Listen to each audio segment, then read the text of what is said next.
Boa noite, meus irmãos. Que a paz do Mestre Jesus esteja em nossos corações. Vamos continuar o nosso estudo do Livro dos Espíritos, na questão 101, Terceira Ordem, Espíritos Imperfeitos, Características Gerais. Na semana passada, nós dissemos que Kardec dividiu os espíritos em três grupos: os espíritos puros, os espíritos bons e os espíritos maus.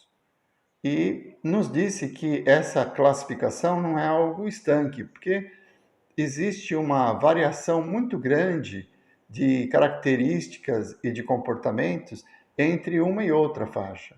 Então, não é algo absoluto, são classificações para que nós entendamos quem está se manifestando na nossa reunião mediúnica. O principal propósito desse esclarecimento que é trazido aqui é para que quando um espírito se manifesta na reunião mediúnica, nós saibamos ou tenhamos uma ideia de qual grau evolutivo ele se encontra.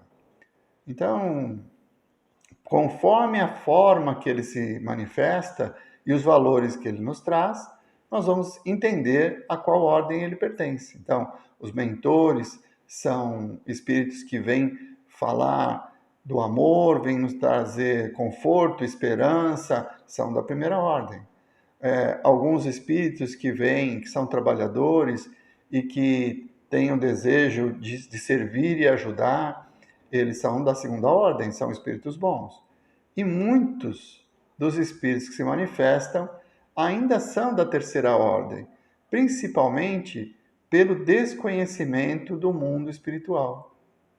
Então, quer ver? Kardec fala assim: predominância da matéria sobre o espírito. Então, um espírito da terceira ordem, ele está ainda vinculado às características da matéria. Ele não consegue conceber a vida como espírito. Então, para ele, os valores mais importantes são aqueles da matéria. Quem já participou de reunião mediúnica sabe que muitos dos espíritos sofredores que vêm para serem atendidos, eles sequer sabem que estão desencarnados. Eles não compreendem que a vida continua e nós continuamos com as mesmas características, com as mesmas sensações, sentimentos. Então, para eles, eles continuam encarnados. Então, trazem a dor psicológica, né? O momento da desencarnação, por exemplo, foi por um infarto. Então, ele traz a falta de ar, a dor no peito, essa toda a característica que o corpo demonstra no momento do infarto. Então, como ele é da terceira ordem, ele não compreende que aquele corpo já acabou e que ele, como espírito, não tem mais essas características, né? Ele não tem mais coração que possa estar gerando essa dor. Então, essa é uma característica. Propensão ao mal. Bom, propensão ao mal, ele pode ser resumido aí em não fazer o bem. Porque, como eu disse na semana passada, o mal não existe. O que existe é a ignorância. A pessoa acha que está fazendo a coisa certa e, na realidade, ela está se prejudicando. Então, esse é o tipo de propensão ao mal. Quando o egoísmo nos impede de ajudar alguém, quando nós desejamos primeiro para nós, né, e depois para o outro, quando nós não nos importamos se a nossa parte está boa, o do outro é do outro, o problema é dele. Então, isso é uma propensão ao mal. Quando a pessoa não faz o bem. Não fazer o bem já é um mal. Então, não é quando a gente coloca assim, propensão ao mal, nós não estamos falando só daqueles espíritos endurecidos que desejam a vingança, que querem destruir, perseguem e que querem fazer o mal para as pessoas. Não são só esses espíritos. Tem outros que, pelo próprio egoísmo, pelo seu comportamento, ele acaba também não fazendo bem. Então, a partir daí, ele já fica classificado como espírito da terceira ordem. Então, uma propensão ao mal. Quando eu falei dos obsessores, esses que nos perseguem, às vezes com desejo de vingança, porque um dia, em vidas anteriores, nós fizemos algo de mal para eles, então nunca seremos vítimas inocentes. Mesmo esses que buscam a vingança e que usam da influência da hipnose para nos conduzir ao sofrimento, às perturbações, mesmo esses espíritos, eles não acreditam que estão fazendo mal. Eles acreditam que estão exercendo o seu direito de vingança. Se um dia nós fizermos algo que os contrariou, que os prejudicou, então ele acredita que tem o direito de se vingar. Então, para ele, é uma justiça que ele está fazendo, e não o mal. Por isso que eu disse, o mal não existe. O mal é a ignorância, é a pessoa que não consegue compreender as leis de Deus. Inclusive, Kardec coloca propensão ao mal, ignorância, orgulho, egoísmo e todas as más paixões que lhes são consequentes.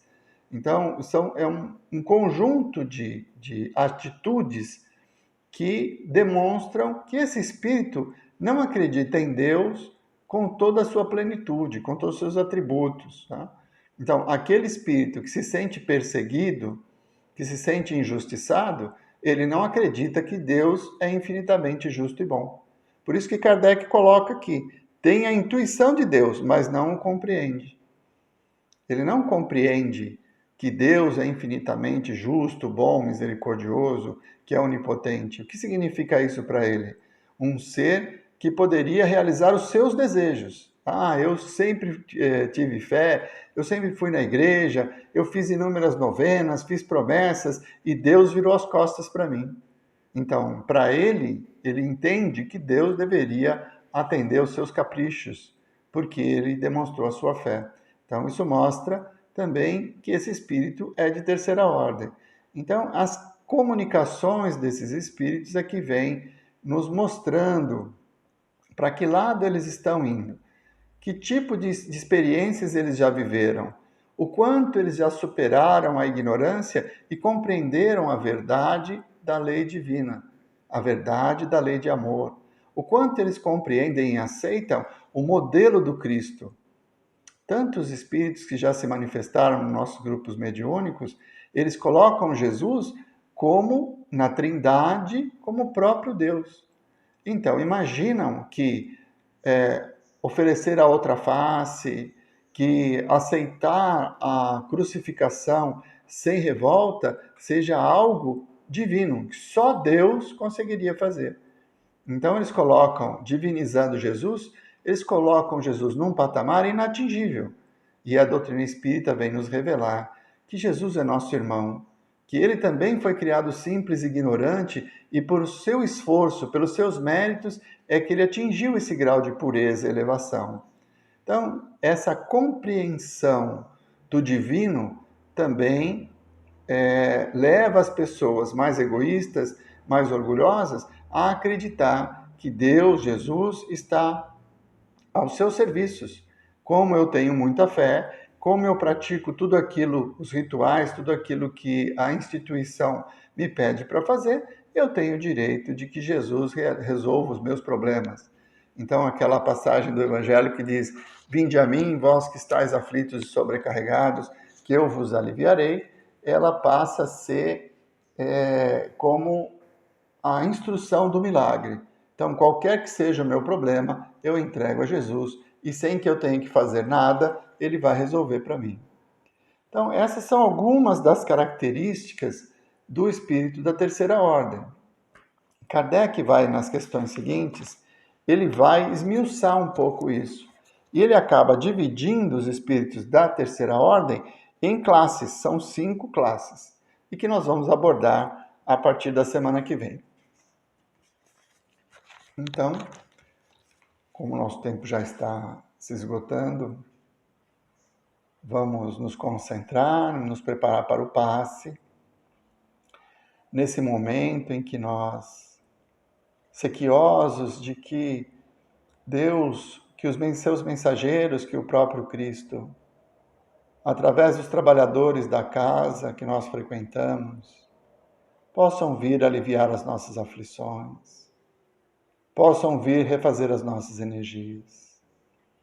Então, abramos os nossos corações e as nossas mentes e nos tornemos receptivos a essas energias balsamizantes que nos são oferecidas, para que, fortalecidos, possamos superar os obstáculos, tão árduos diante da experiência que vivemos. Mestre Jesus, vós que sois todo poder e bondade, derramai vossas bênçãos sobre todos nós, Senhor. Que possam ser retirados todos os fluidos impuros, que possam ser retirados em vosso nome, Senhor, nos trazendo serenidade e paz. Mestre amado, que esses bálsamos curativos possam penetrar em nós, e se for do nosso merecimento, Senhor, que nos traga alívio para as nossas dores, que nos tragam serenidade para as nossas aflições, nos fortalecendo diante das provas tão necessárias para a nossa evolução. Muito obrigado, Mestre Jesus. Muito obrigado, meus irmãos. Uma boa noite a todos.